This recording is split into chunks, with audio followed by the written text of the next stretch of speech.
Hello, everybody, and welcome back to the Cold Hard Truth podcast. I'm Jack Smith. I'm Shrikar Rajendran. I'm Manish Gupta. And I'm Tyler Sowell. Yeah, Tyler joining us. Tyler, you want to tell him a little bit about your page before we start? Yeah, so I do run a Lion Instagram page. It's called _Lions Nation _. I've been running this page since 2014, since I was an 8th grader in middle school.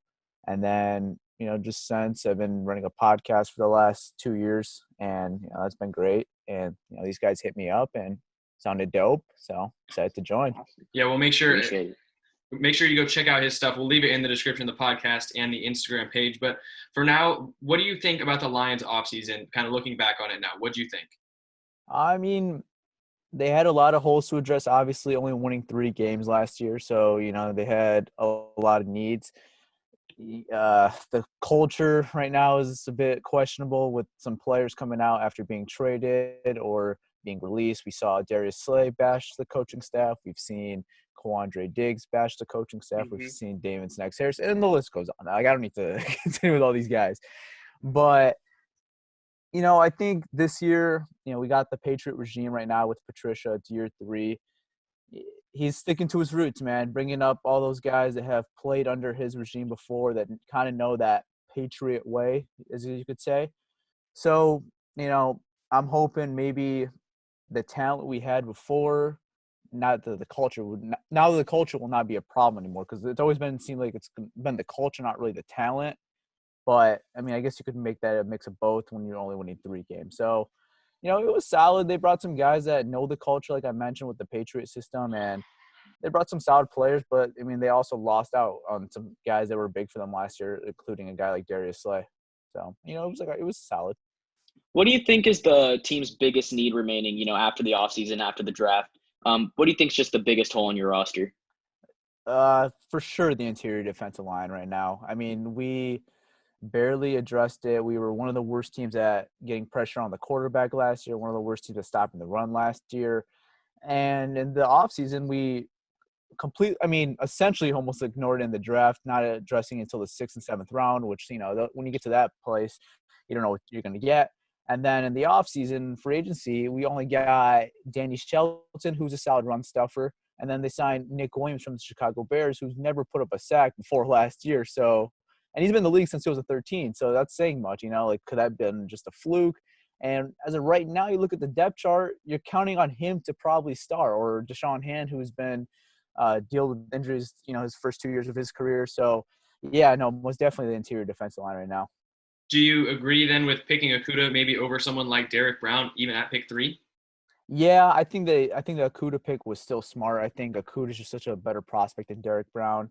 You talk to some other Lions fans, they might say otherwise. But, yes, Derek Brown might have made more sense as a need for the team. But long-term, I think the better player in the NFL will be Jeff Okudah. I think that would have been a little idiotic to pass up on a prospect like that. You just don't see cornerback prospects like that very often. So when you're in the Lions position, I don't think you're in a spot where you could be taking position of need, essentially, where corner was still a position of need.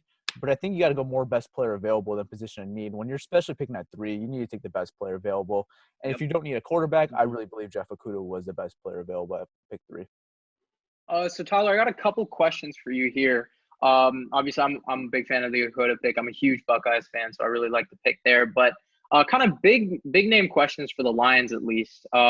So I believe they started off with a really good record. I think they were 2-0 or 2-1, if I'm not mistaken. They were riding pretty high towards the beginning of the year. They beat Philly. They had some pretty good games. They almost beat the Chiefs, right? They had a lot of upside riding into the year, and I was actually kind of surprised. I was looking at it like, okay, this team could do some damage. I think the turning point was that Green Bay game Monday night when the refs kind of blew you guys over. I was really, really mad about that game, especially on, I believe it was Trey Flowers. I'm not sure that call. I was really mad about that. So I think it kind of took a turn for the worse. But I think my big questions for the Lions, at least, is one, Matt Patricia, kind of going into year 3, as you mentioned, right? What are the expectations in Lions Nation? What are fans thinking about Matt Patricia? Do you think he can, bring this team kind of up? I feel like this is his, last year, maybe his make or break year. He's got to prove something. And also another big question about Matthew Stafford, right? This dude has been here since 2009. He's had his ups and downs. He's made the playoffs a couple of times. Has yet to win a playoff game, if I'm not mistaken. Yeah, he's not. But he's a solid quarterback, serviceable. Obviously, he's had the back injuries, right? Past couple of years. So, what are your thoughts on Matthew Stafford? Do you think the Lions should still roll with him? Maybe look for a quarterback in the next year's draft. Where do you think this team is headed in terms of that direction? And do you want Matt Patricia to stay for the long term? So I'll say this: if this year is a bust, let's say the Lions go 7-9, 6-10. They are out of the playoff race by December. I think it's going to be a new regime change, and with the new regime change, you mentioned Stafford's back injuries the last 2 years, and it would be Stafford's now third head coach, or that'd be three head coaches, and then he would be getting his fourth new head coach. I think at that point you'd be looking at a whole new regime change, including the quarterback market. I think they would invest into a quarterback in the first round. And if let's say they do go 6-10, 7-9, or whatever, they'll be having a pretty solid pick as well.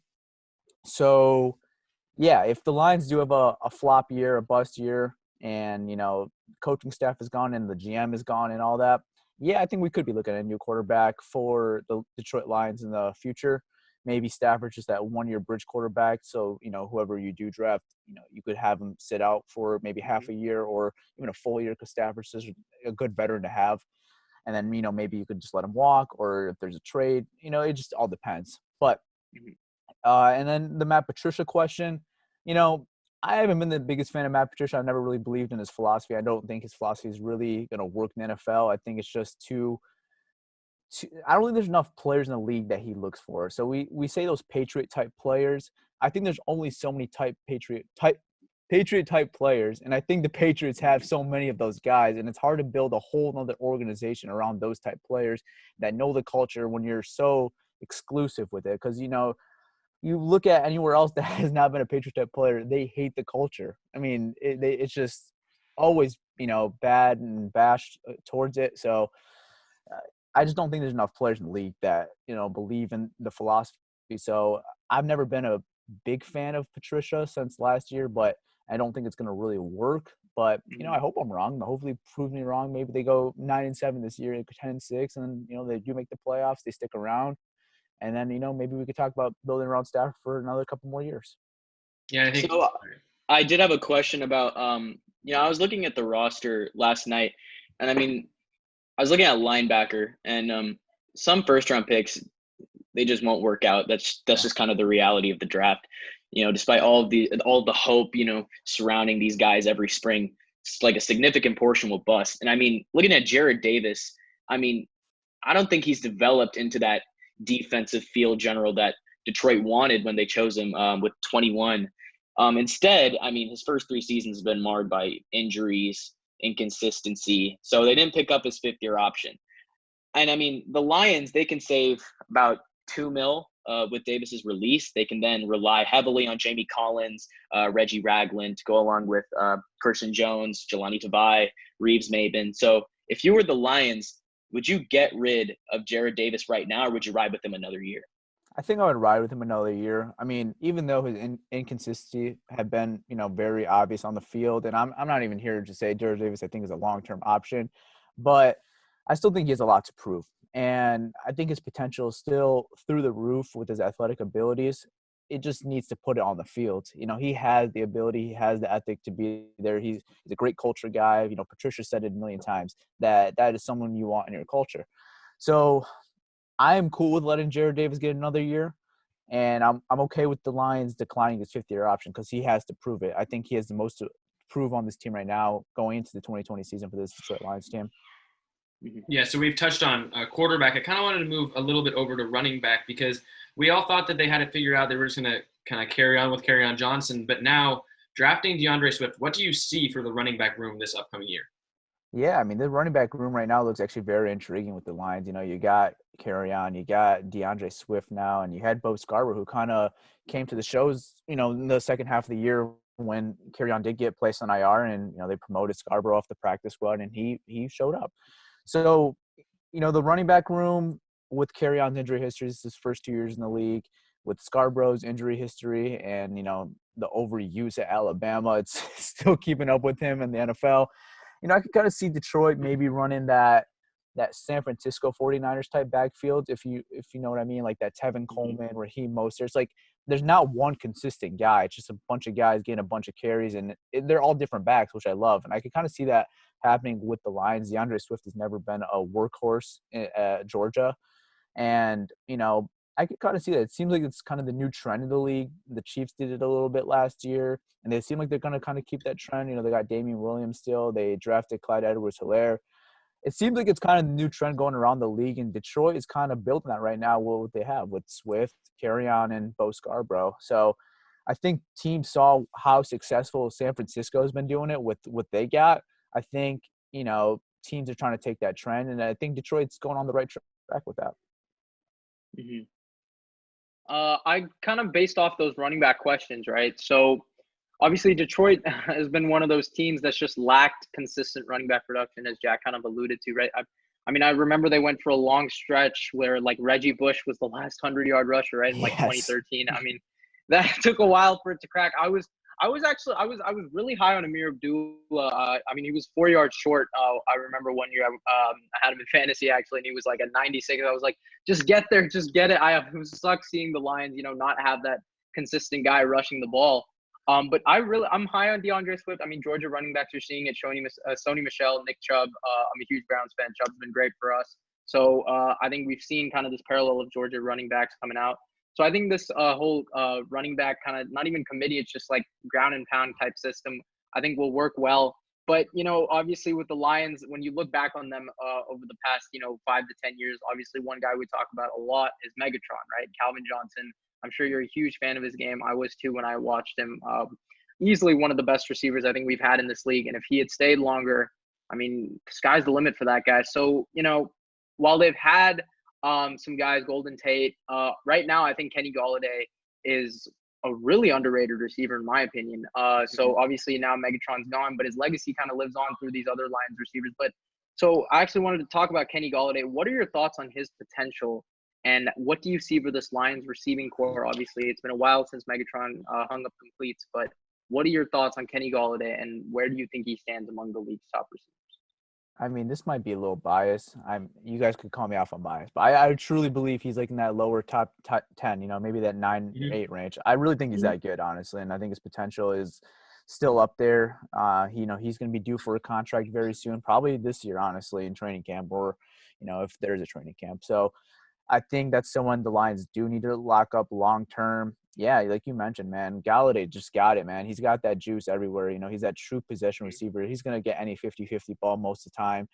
And, he's been healthy for pretty much the most of the time in his career. So that's huge as well with his durability. So, yeah, man, I am a huge fan of Kenny Golladay, one of my favorite lines on this current team right now.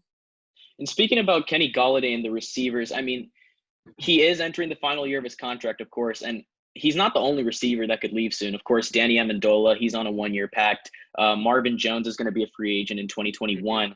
And on top of that, Amendola and Jones are 34 and 30 respectively. And, of course, Detroit didn't address receiver until the 5th round where they picked Quintez Cephas. So, I mean, what are your thoughts on adding a free agent, like a Chris Hogan, Jerron Brown, Taylor Gabriel, even Dontrell Inman? Do you think that would be a good move for them? Right now, I think the receiving core is fine for the year. Long term, yeah, you mentioned it. Yeah, they don't really have anyone besides Cephas locked up going into the 2021 season right now.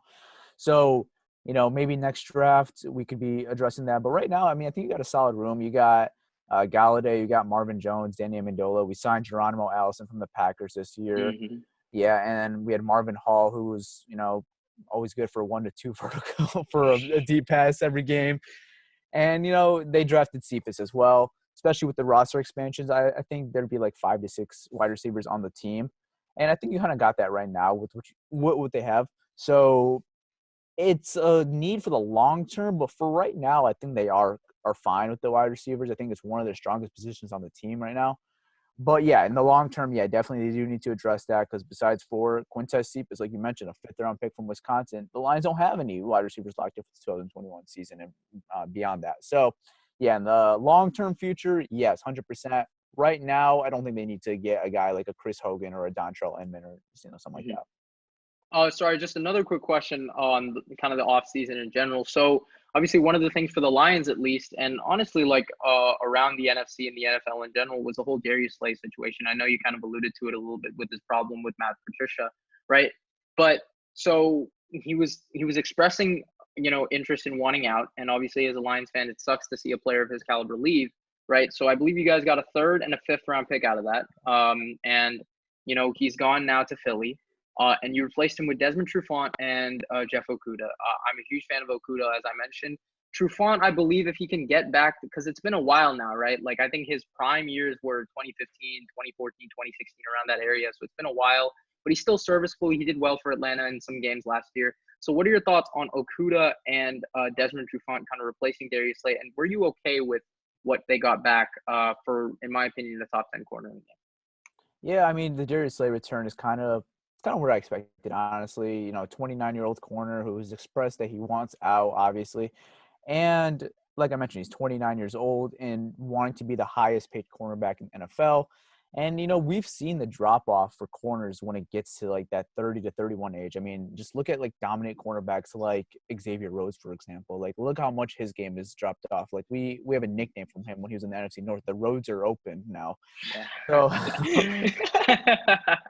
So, you just – with those positions, man, you don't want to lock those guys up long term, and especially in such a Lions defense with Matt Patricia, they love man coverage, and man coverage needs speed, obviously. And Darius Slay, like if we get a Xavier Rhodes type, like in a cover one, no, yeah, that's not going to work. So, age at that spot could hit you just like that, and your game could decline so quickly. So I was okay with the Lions trading Darius Slay. It sucks because I was a big fan of him, but like you look at realistically, I think it was a solid return for what, his money needs. And it was what I expected. It wasn't like I was excited that they got that return. I wasn't disappointed with the return. It's just kind of what I expected. And then what you mentioned with Trufant, Okudah, how do you feel about that, replacing them? I mean, I think Okudah could be a young Slay, maybe not year one to start off the year. But, like, I think Okudah could be one of the top corners in the league in a couple of years. Oh, like yeah. His potential is up there. And then you mentioned Desmond Trufant. His prime years have been a little behind him. But, I mean, last year before he broke his arm, I believe, he had 4 interceptions. He was one of the better corners in the league at that time. So, I think they got something with those two, at least for the year. And then I don't think it's, even bad to mention that the guy they drafted in the 5th round last year who was solid for them when he got opportunity, Amani Oruwariye from Penn State. He's got that physical traits that they look for. He's got the speed that they look for, somewhere in that 4.4 range. So, yeah, I mean, 6'1" and 4.4, that's Matt Patricia's cornerback bread and butter. So, I think they got 2 young guys right now, and then they got a guy right now that could step in and then have Okudah and Amani Oruwariye kind of fight for that CB2 spot right now. And I might be stealing this question from Anish, but kind of just talking about the offensive line in general, signing Hal Vata'i, drafting Jonah Jackson. What do you think is kind of going to go on with this offensive line this year? The offensive line seems kind of similar to what they've had, and it's always just been solid the last couple of years. It's not going to be a top unit.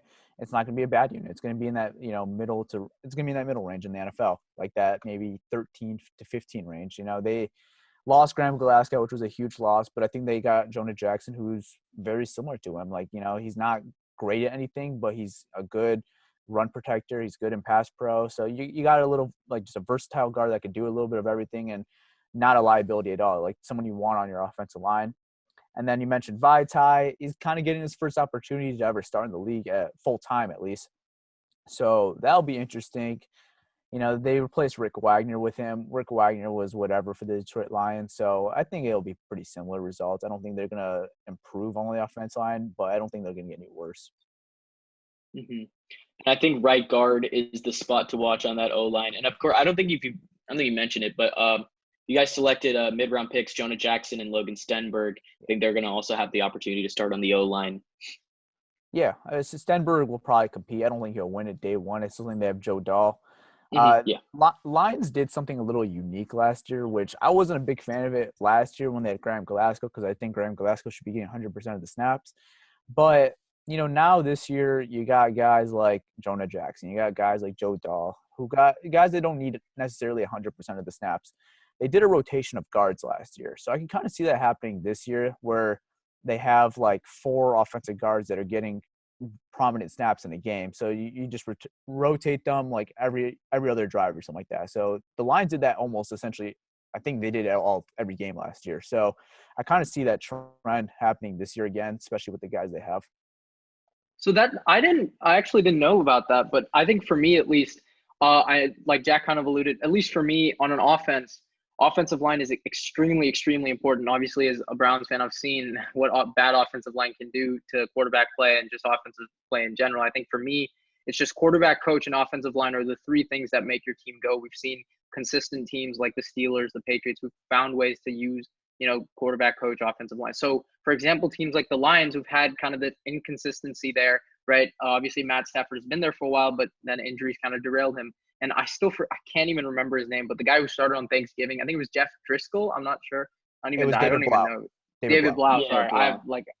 But yeah, like he almost pulled off the upset. I still remember that game. That was pretty fun to watch. But it's just there's been some inconsistent play with the Lions over there.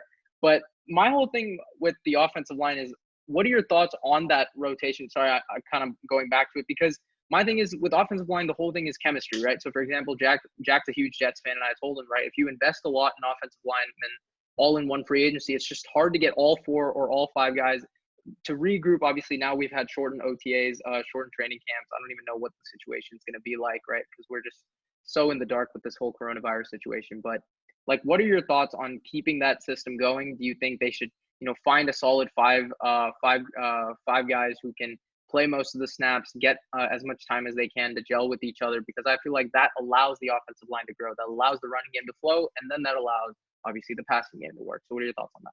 Yeah, I mean, I agree 100%. That's why I hated it last year because I thought they had a solid enough 5 to just roll with it instead of pulling like Kenny Wiggins. Like I'm like, what do we need Kenny Wiggins in right now? He could be there as an emergency guy if someone gets hurt, or they just kept doing it. I'm like, what is going on? We have guys right now that just could stay in the game.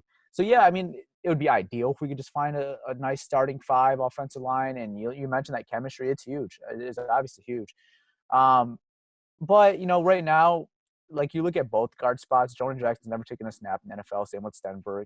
Joe Dahl is average at best. And then, you got Ode Ibushi and Kenny Wiggins, which is like, it's whatever, it's nothing to brag about, like borderline roster guys. So I think I'm okay with the rotation of guards this year. But yeah, in the long term, I would like them to just find a nice starting 5 instead of doing the rotations. But I think the trend will continue going into this year. Yeah, and if you guys don't have anything more, I think we can kind of get into some awards. What we've been doing recently is an offensive and defensive player of the year prediction, same with rookies, and then maybe a breakout or a comeback player of the year candidate specifically for the Lions. So if you want to get us started with your offensive and defensive player of the years, that'd be great. That's a good question. Offensive rookie of the year. I'm going to stick with Kenny Galladay, the trend that we were mentioning earlier. I think, he'll have another big year, especially going along with, guys like TJ Hawkinson, Marvin Jones, Danny Amendola, more one-on-ones for Galladay. I think, he could put up a lot of touchdowns and put up a bunch of yards and hopefully a healthy Stafford. And, that could be a pretty nice offense. And then defensive player of the year. Oh, man, our defense is interesting. I'll say I hope Trey Flowers, I hope, I hope with the acquisitions we got, maybe these guys could prove me wrong in the defensive line. Maybe they're a little better than I think. Maybe they could apply more pressure to the quarterback and it could, create more one-on-ones for Trey Flowers. And I think one-on-one for Trey Flowers is going to lead to more sacks. So I guess I'll go Trey Flowers for the defensive player of the year. Comeback player of the year, I think this one's easy. I think it's Matthew Stafford, coming off the injury. I think he's the best candidate, and he's even getting buzz around the league, not just the Lions, of comeback player of the year. So I think that one's pretty easy. And then what was the other one? The 2 rookies of the year. What was that? I couldn't hear that. The 2 kind of rookie of the year predictions, offensive and defensive. Rookie of the year. So offensive, I think it's gonna be the first 2 picks. DeAndre Swift, I think it will have a huge impact to the team right away. Day 1 starter.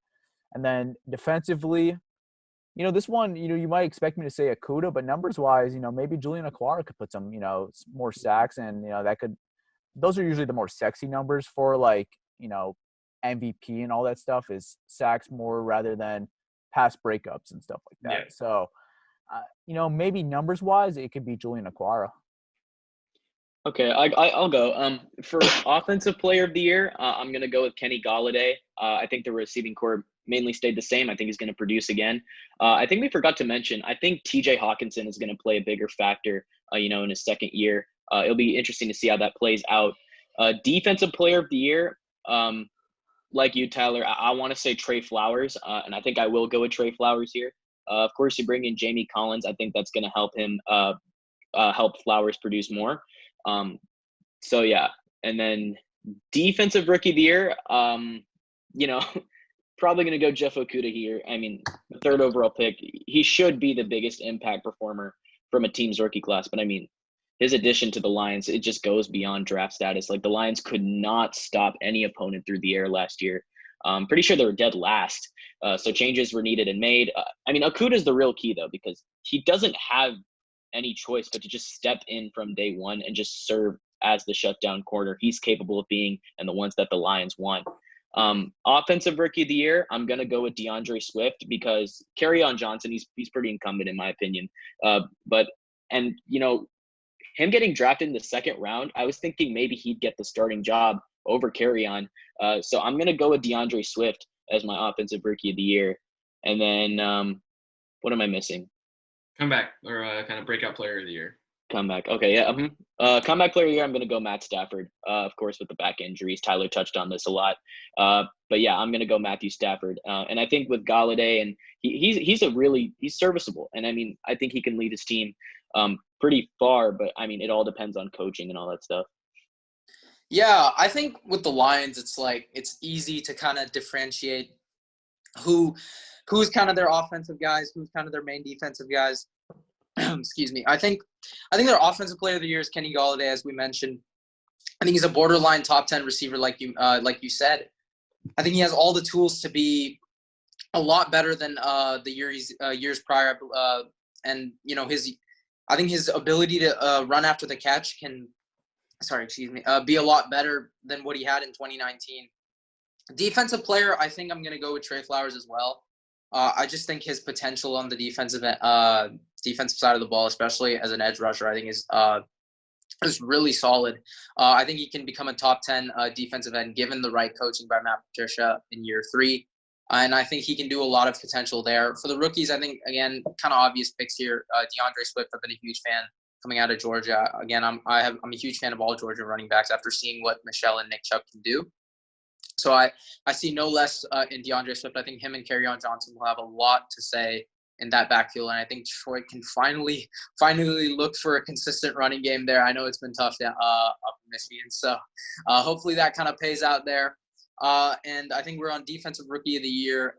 I got to go with the Buckeye. I have to go with Jeff Okudah because I didn't really touch on this, but I really think his ultimate ceiling could be Darrelle Revis. Like, I know it's a huge, huge thing to say, but I've seen so much of his game in Ohio State and just what he's been able to do, right? Like, consistent play throughout. And him on that island, like, just as a solid man-to-man quarter is just second to none in college football last year. And, I mean, to see the Lions get a guy like that. Obviously, I was me and Jack were kind of going back and forth on this. I was tempted to go with Simmons as my as the third overall pick, just because of his hybrid ability. But I mean, Okudah, it's hard to go wrong there. So I was completely okay with the pick.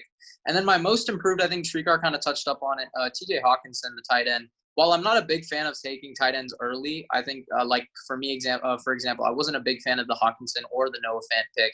I believe they were taken in the same draft class. And I wasn't really a fan of those two picks. But I mean, obviously, he's still a good talent because to be a top 10 pick in the NFL draft, you've got to have something. So, and he showed it his first game. I believe he had, I don't know how many catches it was, but I know it was 131 yards and 2 touchdowns, something like along those lines. And I was like, wow, this dude has got a lot of potential. It was against the Arizona Cardinals. Then the kind of production fell off.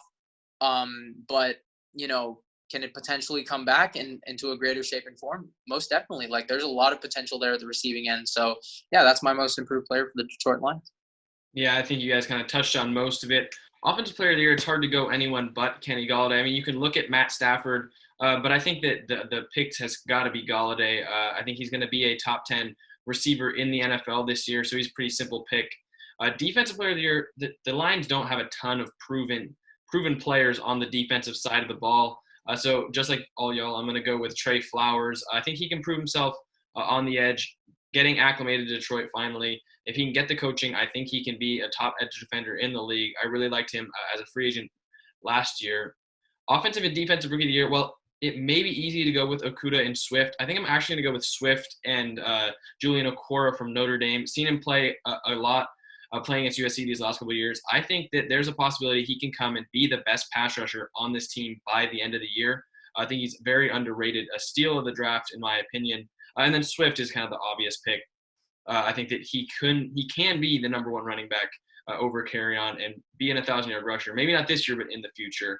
And then the breakout player of the year is kind of the interesting one, because there are a lot of options. You can go with Stafford coming off injury. You can go with even Jelani Tavai at linebacker, who I think could have a breakout year, or like Anisha said, TJ Hawkinson. But quarterbacks is such an important position, and I think I'm going to have to go with Matthew Stafford on this one, just because being the quarterback for the Lions, I think that he could have a bounce-back year, especially after being injured. So you got to give him this award. So thank you so much, Tyler, for coming on. It was a pleasure to have you on. Wait, hold on. Record. We got to get to the record predictions. Yeah. Yeah. Okay, Tyler, you're gonna start us off on record predictions. Give us like a floor and a ceiling, and then what you realistically see. Okay, I actually did a tweet on this the other day, so I'm glad you guys asked. I'm prepared for this. So my ceiling for this team was 9-7, and people called me out for that. They're like, when you're a Lions fan, you got a lot of guys that drink a lot of Kool-Aid. So when I say 9-7 is a ceiling, they don't get very happy. But that's my ceiling for this team. I don't think they're great. I think they're at best an average team. Their basement, if they deal with another injury type year, if Stafford has to miss significant time again, I can see it as bad as 3-13 or 4-12. So, but I realistically see something in the middle with that. So maybe I'm gonna go 7-9. Okay, I'm gonna be a little bit more harsh. I mean, the Lions have made the playoffs only 3 times since the turn of the century. They haven't won a playoff game since '91, I believe. And they haven't won 10 games in a season since going 11-5 in 2014. The Lions aren't winning 10 games in 2020 either, or making the playoffs. I mean, fresh off. Why you gotta go on him like that, man? Hey, I didn't mean to do it. I mean, I don't get tell someone else that. Okay, but I mean, coming off that 2019 season, the Lions are tied for the league's 5th hardest schedule this year. Of course, beyond those divisional games, seeing playoff teams like Minnesota and Green Bay, they face more teams that made the playoffs in 2019, the Texans, the Saints at home, Titans on the road. So, I mean, the Lions may be marginally better in 2020, but, I mean, they aren't going to be especially good. So, I guess I'll say for a record prediction, I'll go 5-11, maybe 6-10. So, with the Lions, I'm telling you, like when I saw them go 2-1, I was like, I genuinely thought they could have made some sort of run. I think it all changed when obviously the Chiefs thing, that was just absolutely heartbreaking. I believe they got like a last-second touchdown in there, or like I forget how it ended, but I know the Chiefs barely won that game, and it really sucked to see because you always want to root for the underdogs. You always want to root for those guys that you never thought would win. And that Packers game, I still can't believe the refs didn't call. I believe it was like the hands to the face. That they missed twice. Yep. Yeah. So I was really mad about that. I mean, there are always those teams that just seem to get favored by the refs. Obviously, as an NFC North fan, Tyler, you know that all too well. But it just with the Lions, it's like, if Stafford had not gotten injured, right? I think when I look at the schedule, I really could have seen that 9-7 ceiling that you were talking about, but. Another back injury, another injury to Stafford's resume. It's just like, what Stafford am I going to get, right? And I'm so uncertain with that. And obviously, Shrikar, you did mention there are some hard teams on the schedule. That being said, though, I do believe this team, at least in the division, can go 3-3 or better. And they always play well with teams in their division. They always do, whether it be the Vikings, especially the Packers. They always play well against the Packers. So I see them going 3-3 or better in the division. The problem is the out of division teams. I think it's just too much for them. So I think the ceiling is around 8-8, and their floor is kind of what you said, Tyler, like 4-12. So I'm gonna go with a solid 6-10, and I can easily see them upsetting some teams. that's why I see like with their division, they have the potential from 3 to. I'm a firm believer that they'll go 3-3 or better. I could be very wrong, but I think so. So I think they can go from 3-3 to like 4-2 in the division. So I'm gonna go with a solid 6-10 here. Yeah, Anish kind of stole a lot of the words out of my mouth. I was going to say, I think their ceiling's 8-8 as well. I'm going to be a little more harsh. I'm going to say their floor might be the number 1 overall pick next year. I think they're one of a few teams in the running for that first pick, which I'm sure some Lions fans wouldn't be too opposed to having. But and for Trevor, baby. Yeah, but I think that realistically, I can see him going maybe 5-11. I'm just not sure they have enough, especially on defense. Like the fact that we were kind of struggling to come up with a defensive player of the year candidate really shows kind of what they lack on the defensive side of the ball. So I'm going to say 5-11, but I think that they can maybe get up to 7-9, 8-8. It's just playing the Packers and Vikings and even Bears twice a year, I think takes its toll. Once they get to the out of division games, it gets a lot more difficult. Hey, give me the number 1 pick over 7-9 all day. Yep. Yeah. That's kind of what I was thinking for the Jets. As a Browns fan, I know that feeling all too well, man. Like, winning a bunch of unimportant games at the end of the season has got to be one of the worst feelings as a fan. Yeah, I know that. Lawrence wouldn't be too bad of a consolation prize for going 2-14 or something like that. But thanks so much for coming on, Tyler. We loved having you on. This is one of a long line of bringing a bunch of people on to the podcast. You'll see more like this in the future. But thanks for coming on. Thanks for watching this episode, and we'll see you. Don't forget to check out his links in the description. Yeah, for sure. Have those down below. Follow his Instagram.